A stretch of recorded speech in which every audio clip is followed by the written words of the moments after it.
Hi hello ಎಲ್ರಿಗೂ ನಮಸ್ಕಾರ. ನಾನು ನಿಮ್ಮ ಸುನಿಲ್ ಗೌಡ. ನಾನು ಮತ್ತೊಂದು ಲಾಗಿ ಎಲ್ರಿಗೂ ವೆಲ್ಕಮ್ ಹೇಳ್ತಾ ಇವತ್ತು ಸೂರ್ಯಗೆ ನಮಸ್ಕಾರ ಮಾಡ್ಕೊಂಡು ಹಂಗೆ ಬಿಸ್ನೆಸ್ಸು ಇವತ್ತೊಂದು ದಿನ ಹೇಗಿರುತ್ತೆ ನೋಡೋಣ. ಶನಿವಾರದ ದಿನಚರಿ ಹೇಗಿದೆ ನೋಡೋಣ ಬನ್ನಿ. ಇವರು ಬಿಸಿ ಬಿಸಿ 2 ಮುದ್ದೆ ತಿನ್ಕೊಂಡು ಒಂದು 2 ಪೀಸ್ ಚಿಕನ್ ತಿನ್ಕೊಂಡು ಇವಾಗ ಒಯ್ತಾ ಇದ್ದೀನಿ ಹೋಟ್ಲ್ ಹಾಕೋಕ್ಕೆ 11:45ಗೆ. ಪಾಪ ಅಲ್ಲಿ ಏನಾಗ್ಬಿಟ್ಟೈತೆ, ನನ್ನ ಗಾಡಿ ಎತ್ಕೊಬರಕ್ಕೆ ಬಂದಿದ್ದೆ ಐಟಮ್ ತುಂಬ್ಕೊಳ್ಳೋಕ್ಕೆ. ತಮಿಳ್ನಾಡು ಗಾಡಿ ಇಲ್ಲಿ ಫೈನಾನ್ಷಿಯರ್ ಅವ್ರದ್ದು ಹೆಂಗೆ ಹಿಡಿತಾರೋ ಗೊತ್ತಿಲ್ಲ. ಗಾಡಿ ಹಿಡಿತಾರಲ್ಲ ಅವರು ಹಿಡಿದ್ಬಿಟ್ಟವ್ರೆ. ಅವ್ರು ಹೆಚ್ಚು ಕಡಿಮೆ ಒಂದು ಏನು ಮಾಡ್ತಾವ್ರೆ, ಅವರು ಬಣ್ಣ ಬಡಿತಾವ್ರೇನೋ. ಅವ್ರು ಹೆಚ್ಚು ಕಡಿಮೆ ಒಂದು 15-20 ಜನ ಬಂದವ್ರೆ. 2 ಕಾರು, ಒಂದು 3-4 ಬೈಕ್ ಬಂದವ್ರೆ ಫ್ರೆಂಡ್ಸ್ ಎಲ್ಲ.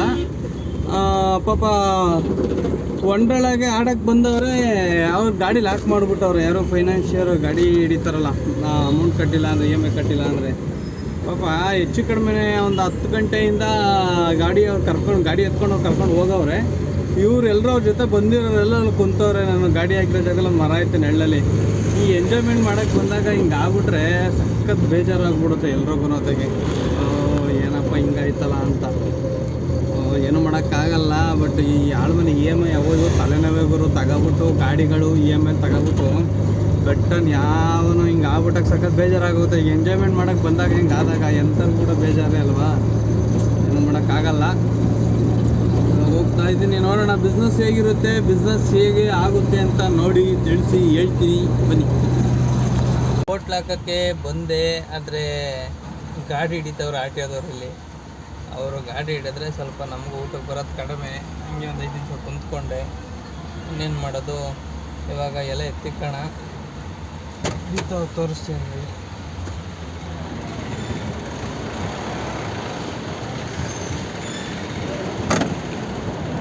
ಇವಾಗ ಅವ್ರು ಗಾಡಿ ಹಿಡಿತಿದ್ದಾರೆ. ಇನ್ನು ಅವ್ರು ಹೋಗೋವರೆಗೂ ಸ್ವಲ್ಪ ಬಿಸ್ನೆಸ್ ಕಡಿಮೆ. ಬರೋ ಗಾಡಿಯಲ್ಲಿ ಹೇಳ್ದೆ ಮಡಕ್ತಿದ್ದಾರೆ.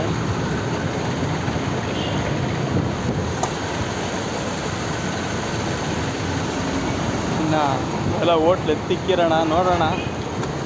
ಯಾರಾದ್ರೂ ಅಂದರೆ ಎಲ್ಲೋ ಬೋರ್ಡ್ಗಳು, ಕಮರ್ಷಿಯಲ್ ವೆಹಿಕಲ್ಗಳು ಹಿಡಿಯೋದು, ವೈಟ್ ಬೋರ್ಡ್ ಹಿಡಿಯೋಲ್ಲ.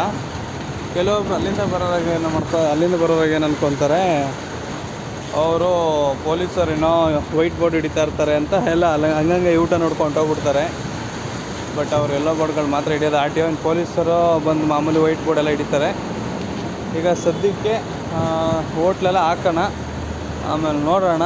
ಏನೋ ಜಾಸ್ತಿ ಹೊತ್ತಿರಲ್ಲ RTOದವ್ರು. ಆಲ್ಮೋಸ್ಟ್ ಒಂದು ಅರ್ಧ ಗಂಟೆ ಇರ್ತಾರೆ. ಯಾವುದೋ ಮೂವಿ ಬಂದೈತೆ, ಮೂವಿಗಳು ಬರ್ತಾ ಇರ್ತವೆ. ಹೋಟ್ಲ್ ಹಾಕೋಣ ಬನ್ನಿ ಇವಾಗ.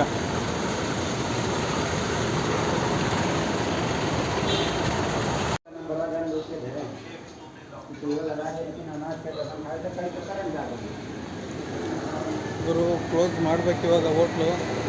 ಟೈಮ್ ಇವಾಗ 10:30 ಆಗೈತೆ. ಟೈಮ್ ಆಗ್ತಾ ಇರೋದೇ ಗೊತ್ತೈತಲ್ಲ, ನಿದ್ದೆ ಬರೋ ಸಖತ್ ಎಳಿತೈತೆ. ಇನ್ನು ಬಿಸ್ನೆಸ್ಸು ಒಂದು ಲೆವೆಲಿಗೆ ಪರವಾಗಿಲ್ಲ. 3 ಟ್ರೈ ಮೊಟ್ಟೆ ಖಾಲಿ ಆಗೈತೆ. ಇನ್ನು ಕಬಾಬ್ ಖಾಲಿ ಆಗೈತೆ. ಇನ್ನು ಯಾರೋ ಹುಡುಗರು ಒಳಗಡೆ 3 ಜನ ಊಟ ಮಾಡ್ತಾವ್ರೆ. ಇವರು ಹೋದ್ಮೇಲೆ ಕ್ಲೋಸ್ ಮಾಡಿಕೊಂಡು ಹೋಗಬೇಕು. ಬಿಸ್ನೆಸ್ ಮೊಬೈಲ್ ಕ್ಯಾಂಟೀನ್ ಅಂತೂ ಅರ್ಧಕ್ಕರ್ಧ ಕಡಿಮೆ ಐತೆ ಇವತ್ತು. ಇಲ್ಲಿ ಹೆಂಗೋ ಕವರ್ ಆಗೈತೆ. ಇನ್ನು ನಾಳೆ ಭಾನುವಾರ ಬಿಸ್ನೆಸ್ ಏನಾಗುತ್ತೋ ಗೊತ್ತಿಲ್ಲ. ಬಟ್ ಇವತ್ತಿನ ಸ್ವಲ್ಪ ಬಿಸ್ನೆಸ್ ಆಗಿರೋ ಚೆನ್ನಾಗಿರೋದು. ಅವನ್ನ ಸೀಟ್ ತಂದು ಮಡಗಿದ್ದಾರೆ ಇಲ್ಲಿ.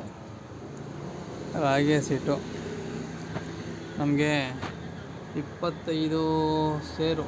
25 ಸೇರಲ್ಲ, 25 kgಗೆ 1100 ರೂಪಾಯಿ ಇಸ್ಕೊತಾರೆ. 1100 ರೂಪಾಯಿ ಅಂದರೆ ಎಷ್ಟು ಬೀಳುತ್ತೆ? 1100 ರೂಪಾಯಿ ಅಂದರೆ ಎಷ್ಟು KGಗೆ ಎಷ್ಟು ಬೀಳುತ್ತೋ ಗೊತ್ತಿಲ್ಲ. ನಮ್ಮೂರಲ್ಲಿ ರಾಗಿ ಬೆಳೆಯೋದಲ್ಲೇ ನಾವು ಸ್ವಲ್ಪ ನಿಲ್ಲಿಸ್ಬಿಟ್ಟು, ಅಂದರೆ ಇದನ್ನ ನೀವೇ ನೋಡೋದಲ್ಲ ಲಾಸ್ಟ್ ವೀಡಿಯೋದಲ್ಲೆಲ್ಲ, ತರಕಾರಿ ಬೆಳೀತಾವೆ ಪೂರ್ತಿ. ಅದರಿಂದ ರಾಗಿ ಬೆಳೀತಾಯಿಲ್ಲ. ಆ ಊರಿಂದ ರಾಗಿ ಎಲ್ಲ ಖಾಲಿ ಆದಮೇಲೆ ಇವಾಗ ಇಲ್ಲೇ ರಾಗಿ ತಗೊಬಂದು ಇಲ್ಲೇ ಅಣ್ಣನೇ ತಗೊಬಂದು ಕೊಡ್ತಾರೆ. ಪಾಪ 1100 ರೂಪಾಯಿ ಕೊಟ್ಟರೆ 25 kg ತೂಕ ಹಾಕ್ಬಿಟ್ಟು ಅವರೇ ತಗೊಬಂದು ಕೊಡ್ತಾರೆ. ಹ್ಯಾಂಡ್ ವಾಶ್ ಭಯ್ಯ ಇದ್ದಾರೆ. ಅಣ್ಣ ಹ್ಯಾಂಡ್ ವಾಶ್ ಮಾಡೋಕ್ಕೆ ಹೋಗಿ ಇತ್ತಾಗೆಲ್ಲ ಹೋಯ್ತವ್ರು. ಅದ್ರಲ್ಲಿ ಎಣ್ಣೆ ಹೊಡೆದ್ಬಿಟ್ಟಿರ್ತಾರೆ. ನೋಡಿ ಜಗ್ ಮಡಗಿದ್ದೀನಿ. ನಲ್ಲಿ ಹುಡುಕನ್ ಪುಣ್ಯಾತ್ಮ. तीनों का 150 एक को 50 ಹಿಂದಿ ನಮಗೂ ಸರಿಯಾಗಿ ಬರೋಲ್ಲ ಏಕೋ 50 ಅಂದರೆ 150 ಎಷ್ಟೋ ಗೊತ್ತಿಲ್ಲ 150 ರೂಪಾಯಿ ಆಗೈತೆ ಇವರು ಬಿಲ್ಲಿಸ್ಕೊಂಡು ಈ ಟಕ್ಕಂತ ಕ್ಲೋಸ್ ಮಾಡೋಣ ಹೋಟ್ಲು ಬಟ್ರೆ ತಗೊಳ್ಳಿ ನಿಮ್ದು ಐತೆ ಫೋನ್ಪೇ ಕ್ಯಾಶೇ ಹಾಂ ಬಟ್ರಲ್ಲಿ ತಗೊಳ್ಳಿ ಆಯಿತು ನಿಮ್ಮದು ಅಲ್ಲೇ ಟೇಬಲ್ ಮೇಲೆ ಐತಲ್ಲ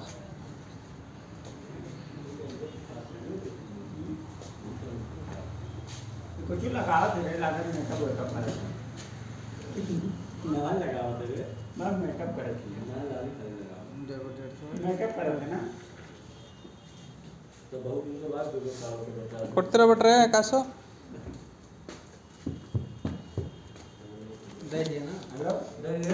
ಅದು 50 ರೂಪಾಯಿ ಇಟ್ಕೊಬಿಡ್ತೀನಿ ಬಿಡಿ ದುಡ್ಡು ಬೇಕಾ ನಿಮ್ಗೆ ಇವತ್ತು ನಾಳೆ ಕೊಡ್ತೀರಾ ನೆನ್ನೆ ಜ್ಞಾಪಕ ಯಾಕೆ ಮರ್ತ್ಬಿಟ್ರೆ ಬಿಟ್ರೆ ನೆನ್ನೆದು ಹಿಂಗೆ ಮರ್ತ್ಬಿಟ್ರೆ ಹೆಂಗೆ ಬಿಟ್ರೆ ನೀವು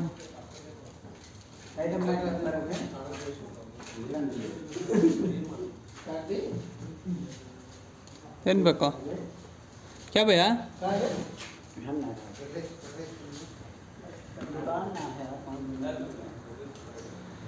ಏನಂತ ಬಿಟ್ರೆ ಹುಡುಗರೇನೋ ಇವಾಗ ಬಂದವ್ರು ಏನು ಹೇಳ್ತಾರೋ ಗೊತ್ತೇ ಆಯ್ತಲ್ಲ ವಿಮಲ್ ನೈ ಓನ್ಲಿ ಖಾನಾ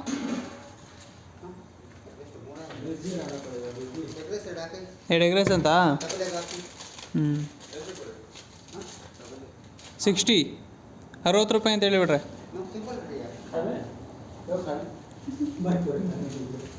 ಪಾರ್ಸಲ್ ಇಲ್ಲ 2 ಪ್ಲೇಟ್ 2 ಪ್ಲೇಟ್